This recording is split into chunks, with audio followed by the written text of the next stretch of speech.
virus qui se dépose sur les surfaces. Est-ce que, enfin, le Covid et la peur qu'il suscite nous incite à utiliser des désinfectants? Est-ce que c'est nécessaire? Et si oui, est-ce qu'il faut désinfecter tous les jours et comment? Alors, effectivement, on est très préoccupé actuellement par ça, puisque vu le déconfinement, il y a beaucoup de protocoles qui sortent avec lesquels on n'est pas trop d'accord, parce que depuis des années, on accompagne les structures sur la mise en place de nettoyage sain. Et c'est vrai, c'est dommage qu'aujourd'hui menacé. Bon, après, on va rester dans le cadre purement domestique, on va dire ici. Et dans le cadre purement domestique, dans l'absence de personnes malades, à mon avis, ce n'est pas du tout nécessaire de désinfecter en permanence, hein, ou pas du tout, hein, finalement. Les risques sont plutôt aujourd'hui de choisir ces désinfectants. Le risque, c'est de remplacer ce risque biologique, donc le virus, le risque biologique perçu, par un risque chimique qui, lui, par contre, il est certain. Parce que la majorité de ces produits-là désinfectants, ils ont un impact avéré sur la santé et sur l'environnement. Et entre autres, ils peuvent provoquer, aggraver le problème des affections allergiques, de l'asthme et fragiliser le système respiratoire. Et c'est pas du tout quelque chose qu'on recherche, qui n'est pas du tout favorable en période de Covid. Donc la javel, par exemple, qui peut présenter des risques chimiques, vous le conseillez ou vous ne conseillez pas? Alors la javel, c'était quelque chose qui était interdit dans la collectivité parce que ça posait beaucoup de risques aux sécurité de travail. C'était quelque chose qui est un produit dangereux, qui peut être utile à certains moments, il est dangereux, et il peut créer des émanations extrêmement toxiques et qui ne sont pas du tout favorables.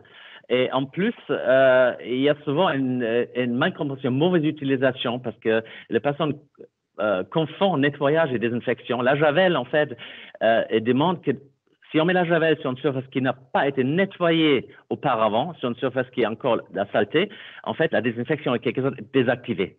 Ça veut dire, si vraiment on souhaite utiliser la javel, il faut faire très attention comme l'utiliser et l'utiliser de la bonne manière. Ça veut dire d'abord nettoyer et puis après le mettre.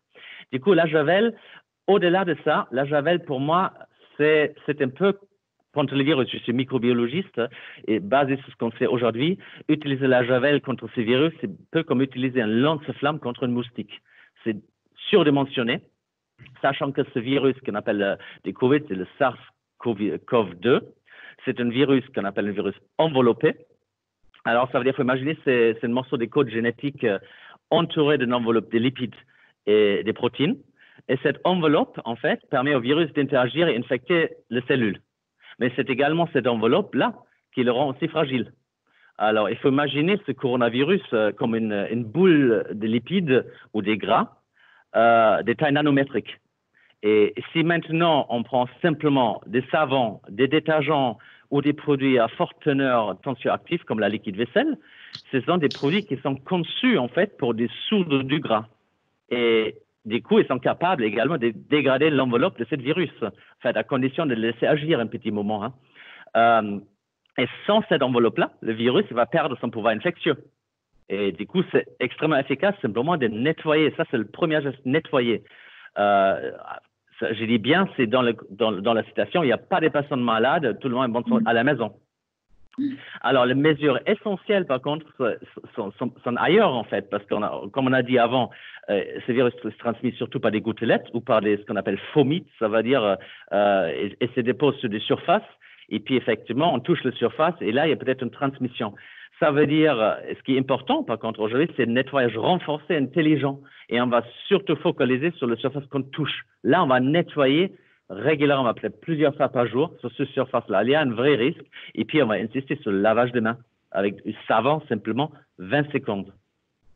Donc, c'est les poignées de porte, par exemple, sur lesquelles il faut insister plus, là où il y a du contact.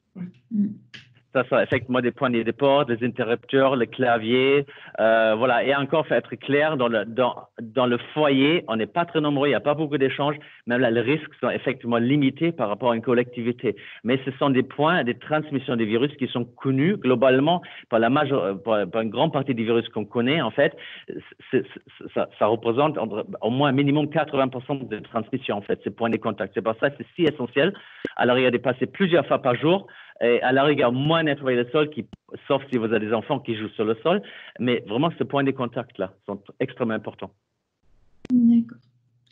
Et du coup, ben, c'est peut-être la suite logique, mais est-ce qu'il est obligatoire, nécessaire de prendre une douche, de laver ses vêtements à 60 degrés? Enfin, tout ça, c'est des choses qu'on entend aussi dès qu'on revient des courses ou du travail.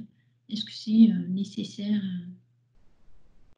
Alors, il faut être clair, aujourd'hui, il y a pas mal d'inconnus. Nous ne connaissons pas la durée de survie de ce virus SARS-CoV-2 sur le textile ou alors une machine à laver. L'expérience avec d'autres virus est souvent que globalement, il y a une moindre survie sur des surfaces textiles que sur des surfaces lisses et dures comme le poignet des portes ou d'autres. Mais on ne sait pas. Mais le risque est probablement faible dans le cadre domestique parce que déjà, on a dit avant, c'est pas le mode de transmission prioritaire. Hein. Alors, par précaution, on va dire quand même, on va se changer en rentrant et on lave le linge. Comme j'ai dit juste avant, le virus, c'est un virus enveloppé qui est extrêmement sensible aux tensioactifs. Et le tensioactif, c'est en quelque sorte la base lavante, en fait, dans la majorité de lessives. Du coup, il suffit simplement de laver simplement votre linge et voilà, ça suffit largement. Alors, par précaution, et alors si il y a une personne infectée chez vous, effectivement, là, on va prendre plus de précautions et on va laver quand même, on va essayer de laver à 60 degrés si le linge vous le permet. On va aussi éviter de secouer le linge, c'est une précaution supplémentaire, et se laver les mains après. Ça c'est extrêmement important. C'est pas du tout pareil si on parle de vêtements professionnels. Voilà, c'est d'autres choses. Et là, on a déjà des habitudes. Normalement, les vêtements professionnels, différents métiers, c'est normal, en fait, qu'on enlève ces vêtements au travail, on se douche au travail avant de rentrer, ce qu'on fait également pour la pollution chimique, des patients qui utilisent des pesticides, c'est pour éviter qu'ils ramènent ces molécules chimiques chez eux et ils vont laisser leurs vêtements au travail, le vêtement au travail, ils vont se doucher au travail pour rentrer, pour pas effectivement contaminer la famille. Ce sont des gestes effectivement connus, mais il faut rappeler.